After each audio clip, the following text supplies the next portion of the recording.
Hey, before we get started with the show, I just wanted to talk to you a little bit about editing and getting papers done. Although generally my season is LOI season, which is letter of intent, in November and December, I do help people with their abstracts, their research papers, MUEs, quality improvement projects, drug monographs, even just college papers, because to me, editing is fun. It's taking something that is imperfect and making it a lot better.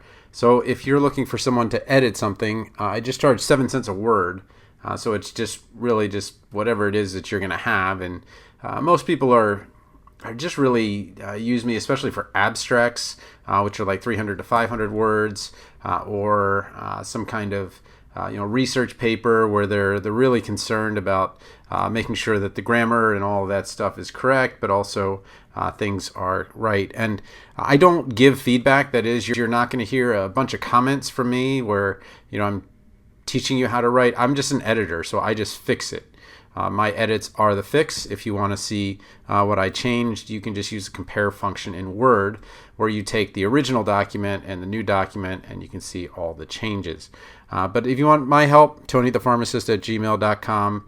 Just put editing in the subject line, and then attach the document, and then I'll go from there and tell you what what I can do for you. Usually I can get it done 2 or 3 days, so pretty quick turnaround unless it's something a lot bigger. But most people don't know that I was working on a PhD in rhetoric and professional communication, and then I do have an undergrad in English. So in addition to having published all these books and doing all this stuff, it's just something that brings me great joy. So if you need editing help, tonythepharmacist@gmail.com. All right, well, let's get started with the show, the hidden costs of pharmacy school and how to combat them. And what we're going to do is we're going to talk about a number of things that maybe you didn't think about until all of a sudden you're driving to your appy and finding a pretty painful number at the pump, or you're trying to rent for the next year and finding out that your particular area or state, for example, we will be talking about Florida, where some of the rents are up as much as 50%. So you could be going from paying $2,000 a month to $3,000 a month in just one cycle. So let's get on with the show. Hey, welcome to the Pharmacy Residency Podcast. Remember the Pharmacy Podcast Network. I'm back here with Sydney Day in her second week of her academic appy, and what we want to do is we want to talk about the hidden costs of pharmacy school and some ways that you can save money. We'll take on everything from residency to loans to work and employment and all those things. So, Sydney, welcome back to the Pharmacy Residency Podcast. Thank you for having me, Tony. I'm looking forward to discussing budgeting and talking about how you can handle that, especially in your 4th year of pharmacy school, and the costs you don't always think about, and how you can prepare for that. Okay, so what we're going to do is we're going to have a little bit of a debate. I'll try to take the opposite side that she has. I was a complete money idiot going through pharmacy school, and I was just fortunate that tuition was so low. Again, back when I went to pharmacy school, they doubled the tuition to $4,000 a year. So it cost me $16,000 to go to pharmacy school. If I had just gone to pharmacy school a year earlier, I would have been in the bachelor's program. It would have cost me $6,000 total to go to pharmacy school. And this is not in the 1800s. This is actually 1993 to 1997. So interesting how costs have changed, but some of the methods to save money have not. So what's the first item that we want to tackle? So first, we can talk about you're going into your P3, P4 year.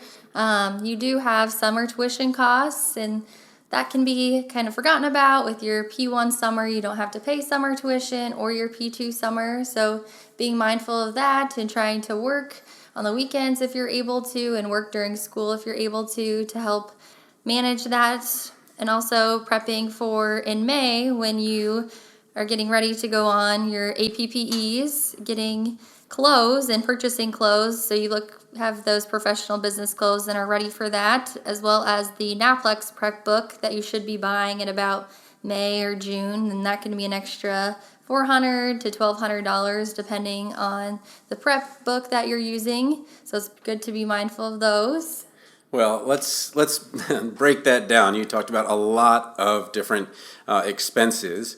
So let's first talk about the tuition. So it wasn't really a big deal for me because in my fourth year, I just pushed the button that says take all the money, and then there was money left over, just like the last three times. So I probably didn't even notice that I paid more. When my wife will ask me like, "Well, how much did you pay for that?" I'm like, "One swipe." Because it always takes one swipe or one tap or one put the chip into the machine. Tell me a little bit about how you're actually cognizant of how much you spent. You did admit to me this morning that you are kind of in denial about the actual gas money coming and going to school, which for most people I'd say that's okay, but not for someone that has a degree in finance who could do the math in her head in about 5 seconds. So tell me a little bit about being mindful of what you're spending. So I try to think about how much school is going to cost me for the semester. So I am luckily and fortunately in a state pharmacy school, so it's about 30 grand per year, and then an additional 15 grand this year because of the summer rotation. So I try to think, how much money do I need to make in between the 3 or 4 months to pay that tuition, and how much money I'm going to need to borrow, and how much I think it's going to cost me to live, how much it's going to cost me for groceries, etc., and fun spending money. And so I look at it that way, and I try to limit my costs as much as possible. With, like Tony said, I do have a finance background, and I'm coming it from that standpoint. So I actually burnt myself out to the point where I actually ended up on Paxil for a couple of months and then found out that it just was okay. And I'm not really necessarily, I had worked 40, 50 hours a week in Appies and then 20, 30 hours a week after that. So I literally, it was the Hy-Vee of the East Coast where you would go to Hy-Vee and then go to another Hy-Vee and then work at that one for 20 or 30 hours a week. Tell me a little bit about trying to balance life with trying to keep from making your life all about just surviving, making the money, all those things. How do you balance all of that and kind of decide how much of it you're going to pay or how much you're just going to wait until you do make a little bit more money? So I do work quite a bit. I work anywhere during pharmacy school. I worked anywhere from 35 hours to 45 hours a week, and I rotated my schedule around that to work best for me. And then in the summers between my P1 year and P2 year, I did work anywhere from 80 to 95 hours a week to pay for school because I was trying to keep my costs down. But now that I'm in APPEs, I do work the weekends, and I try to run in the evenings to keep my life balanced and try to get together with friends on the weekends and the evenings if I'm able to, and just go from there to my goal is try to keep my costs as low as possible, and so I don't have a lot of students are coming out with anywhere from $145,000 to $200,000 in debt after graduating, and I'm trying to minimize that as much as possible. Yeah, I think the number is actually 178,000 is the average that someone graduates with. So if you want to know where you are compared to the average student, 178,000 is a pretty good marker. A little bit lower for the state schools, a little bit higher for the privates. But something like the University of Florida, for example, if you're an out-of-state student, they cap it at 35,000. So you're still under that mark. But you mentioned something really important, which is you actually have a job that is completely outside of pharmacy. I worked at the Inner Harbor in Baltimore at Pizzeria Uno. I waited tables. I remember that after work, if we were to go have a beverage or hang out with our friends, you're not allowed to be at your own restaurant. So all of the people from Lone Star Restaurant would come to Uno's, and all the Uno's people would go up to Lone Star. And because our shifts were the same, it was just kind of a funny, we didn't high five or fist bump or anything like that, but it literally was going right past each other. And I thought it was so important to have something that's completely outside of pharmacy where I just completely get away from it. Nothing by fives or anything like that. Tell us a little bit about how you got into a gig where you were able to kind of keep that job outside of pharmacy and maintain that corner of your life away from the pharmacy world. So I started lifeguarding when I was 16 and have continued to keep that. It's a great summer job, and I have now became the pool manager, so I handle that. I've also worked at Starbucks now for about 6.5 years, and I've enjoyed the connections and the people I get to meet while I'm making coffee. So that's been a positive experience. And I do work a little bit at Hy-Vee Pharmacy, but I do try to get away, like Tony said, from pharmacies, so I don't get burnt out on the weekends. So I only work there a few hours a week right now to keep that balanced. Awesome. And you don't have to contain it to pharmacy school. So if you're a resident or you're just graduating or maybe you're a pharmacist listening, what I also did when I graduated was I would have my job in community pharmacy, and I've never worked in a hospital. I've always been in community, but that's how I got into real estate, and I ended up actually replacing my pharmacy job with real estate because I was making so much money in real estate that the pharmacy job actually got in the way. And then I also took jobs that didn't necessarily pay as much, but they were moving me towards something. So I knew eventually maybe I wanted to teach. Was it in high school or college or something like that? And I started working for Kaplan. I was going to teach the PCAT, but my math was so good that they're like, well, you scored in the top 97th percentile in the GMAT. We really need GMAT teachers. Would you be willing to do that? And so I did that instead. So again, so important to get outside of that and to get that kind of balance in your life. So, okay, so we've got our loans. We're trying to minimize the amount we spend. We've got our jobs that allow us to work those extra hours, kind of trying to sometimes stay out of pharmacy. Tell me about what maybe the next step is. And I think you like to do it in more of a calendar form where you kind of think about the year and you were talking about summer. Are we now talking about maybe fall and those kinds of expenses? Yeah, so we're looking at more the October, November time frame and thinking about if you're interested in applying for residency, applying ASHIP. The mid-year is important if you want to meet other programs across the state, and attending ASHIP can be anywhere from $200 to $575 if you're a non-member of ASHIP, but it doesn't also have to think about that cost. Just includes your attendance. It doesn't include your flight or include your stay, but it is helpful to build that connection with that residency program director that you may not have when you're applying to residency. So that's something to be aware of. Yeah, so I'm going to take the side of there's no reason to go to ASHP anymore. I think that and again, I'm just playing devil's advocate. There's probably some middle ground to this. But right now, the sites themselves, because of the pandemic, have very robust interactions. And it's the residency showcase rather than the pharmacy resident applicant showcase. And so they're trying to showcase themselves, get as many applications as possible, get some information out there. But Brandon Dyson of TLDR Pharmacy, he went completely geographic, which just means you just pick a little area that you really want to apply to. And because he knew he was going to be in the DC area, flying to wherever ASHP was kind of irrelevant for him. And he ended up matching at Georgetown MedStar. So, though it's not an Ivy, it is when you're one of those Ivy-ish schools downtown, and a great hospital system. And now he's a cancer pharmacist, and with his BCOP and board certified. So if money is an issue and you're like, oh my gosh, if I don't get to ASHP, I would personally think, and this will kind of lend us into the application numbers that you were talking about, if you have your choice of going to ASHP and applying to fewer places or not going to ASHP and applying to more places, I would pick B. I would apply to more places. So tell me a little bit about how much it costs to apply to residencies, and especially how much it costs to apply to extra programs. So it is $110 to apply for 4 programs, and then it is an additional $43 per program to apply to.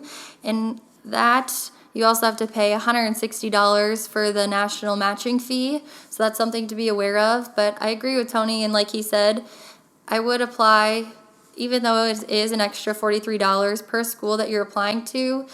If you're really interested and really wanting to do a residency to maximize your options and opportunities, I do recommend applying to as many programs as you feel comfortable applying to give yourself the best option and best chance for receiving that residency that you want.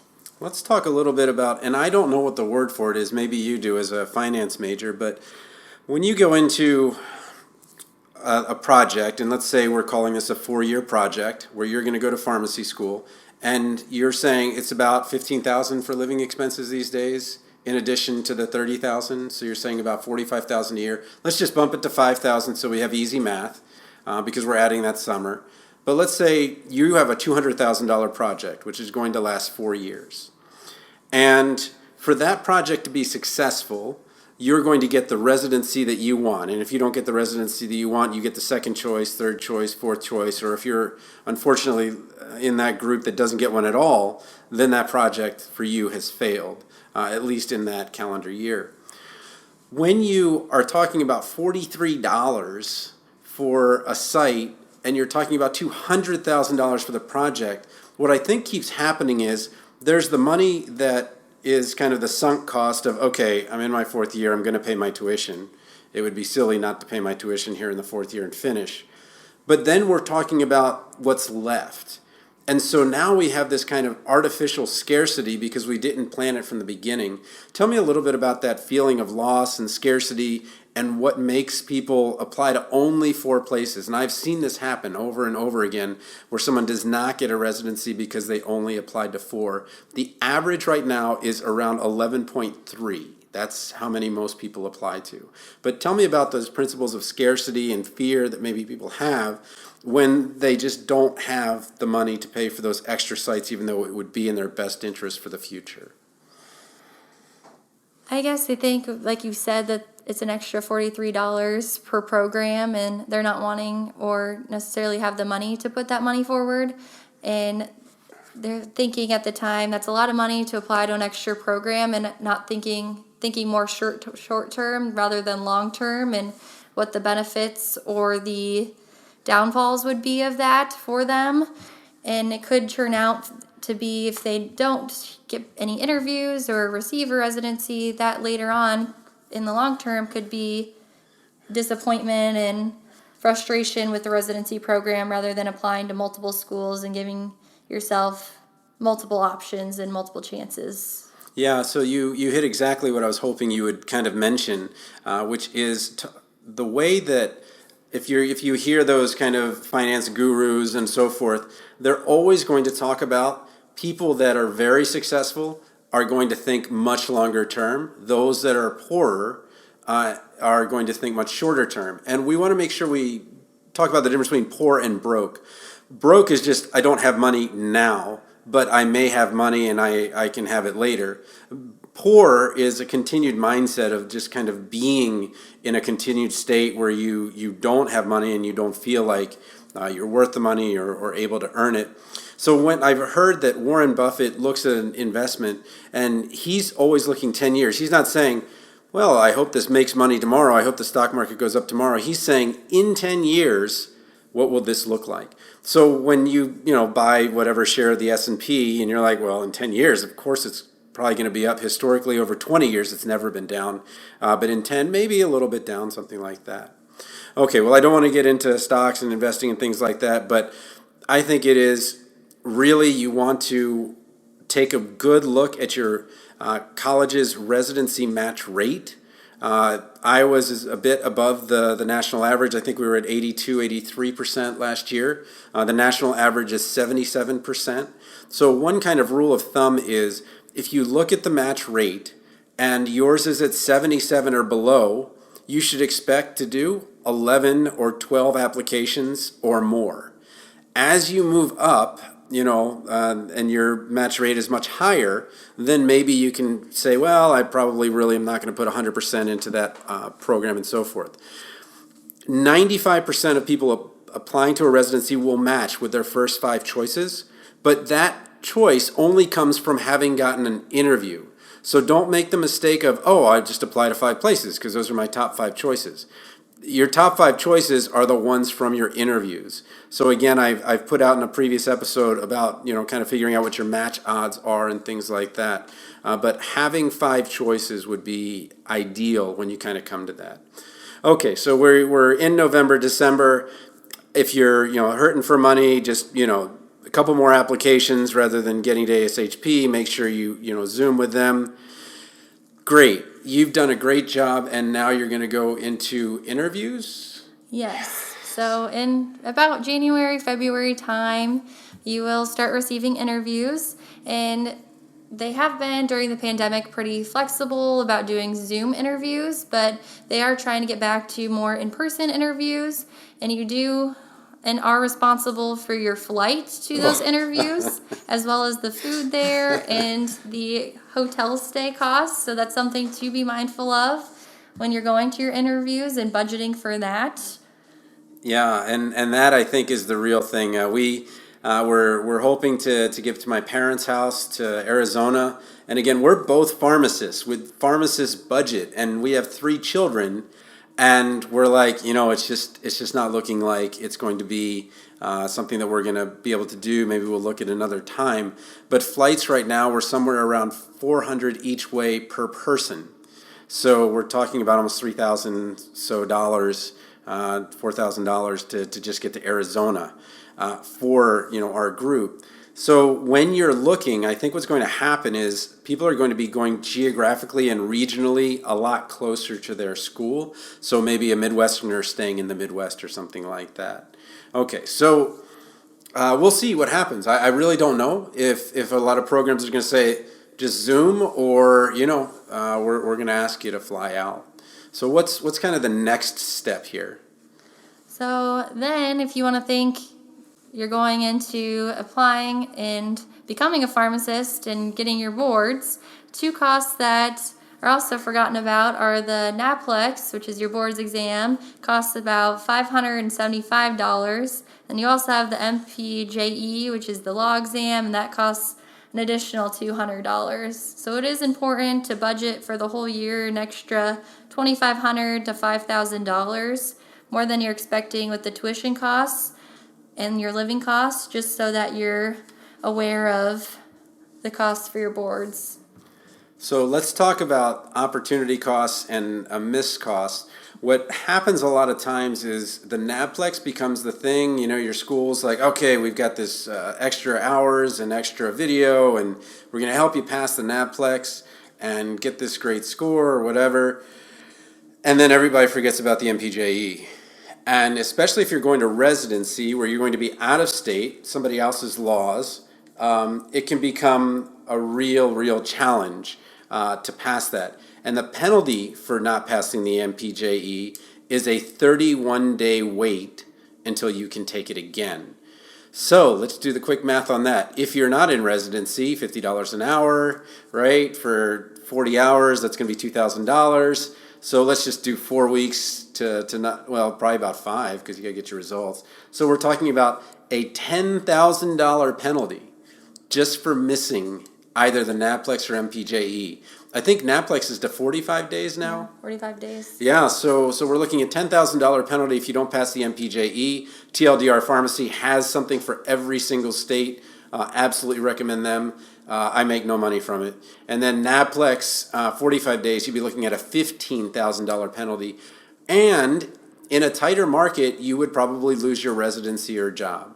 It is not unheard of for someone to not pass the NAPLEX and the RPD to just kind of shrug their shoulders and say, well, the rules, you have to be licensed in the first 90 days.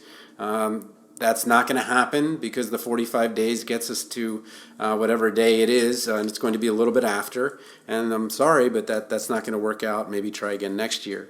But I think that penalty is huge. So tell me a little bit about getting those resources maybe a little bit earlier than later. Yes, I would recommend starting to study anywhere from May to June and starting as early as possible, a little bit a day to help you be successful, and using the cycle that you have off to study as well.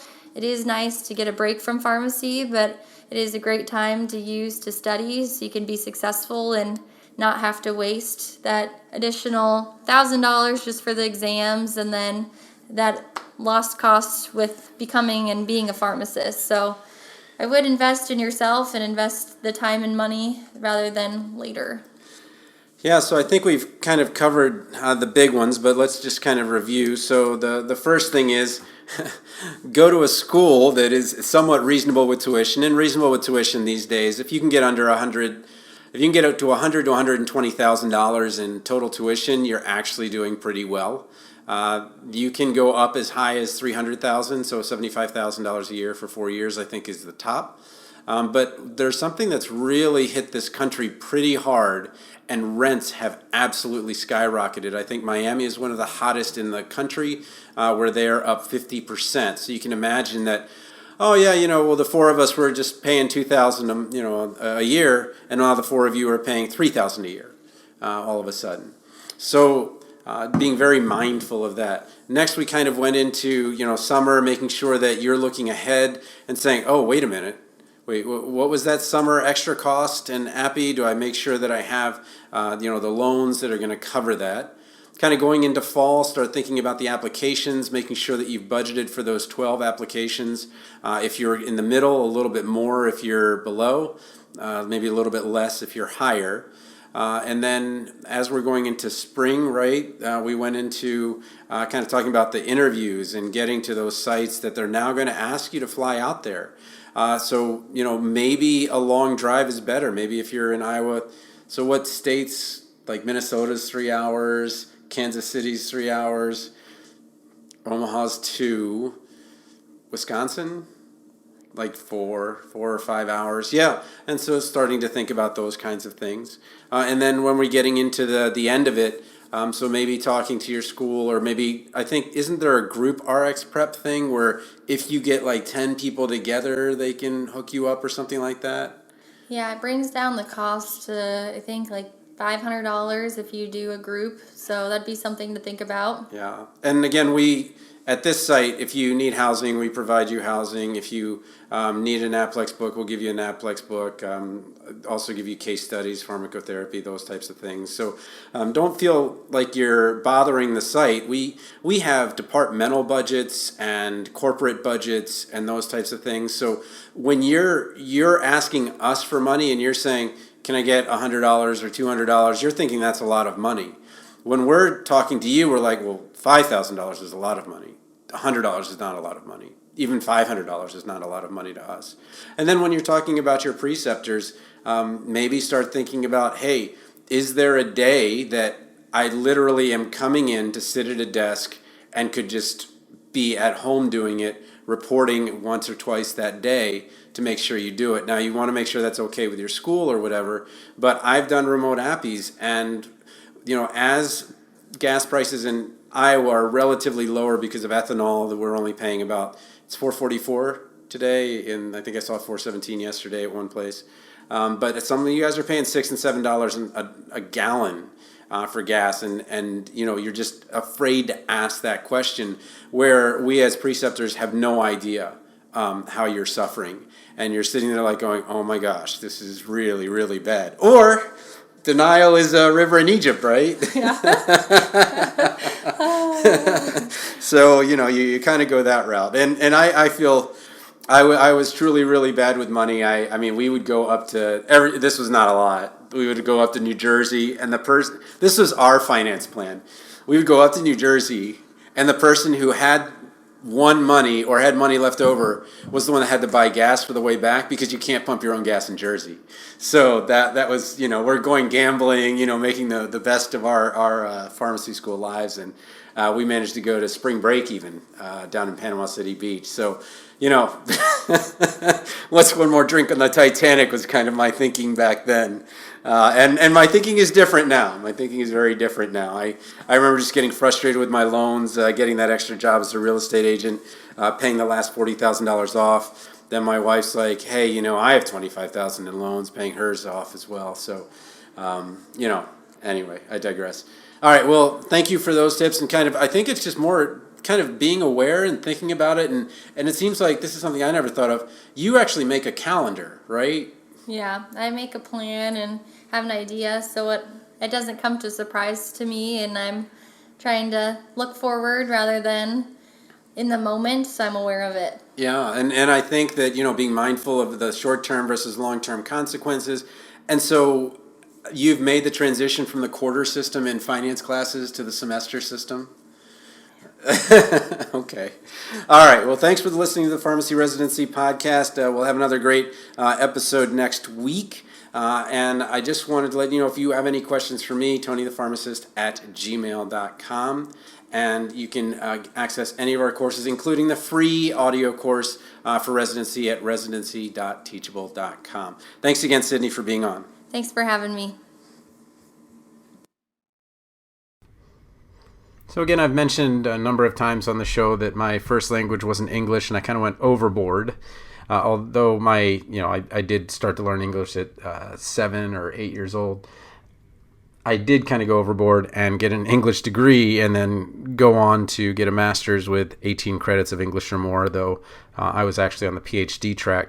So if you do need my editing help, maybe English isn't your first language, you're a little nervous about submitting a document or something like that, give me a buzz at TonyThePharmacist@gmail.com and kind of talk about it if you're not sure if it's something that would be helpful. But again, I just want to make clear, I'm not your professor where I'm going to be like, well, you should probably do this, you could do that, things like that. I just fix it. I don't make the recommendations like that. It just takes way, way, way too much time. I think those are great for writing centers on campus and things like that.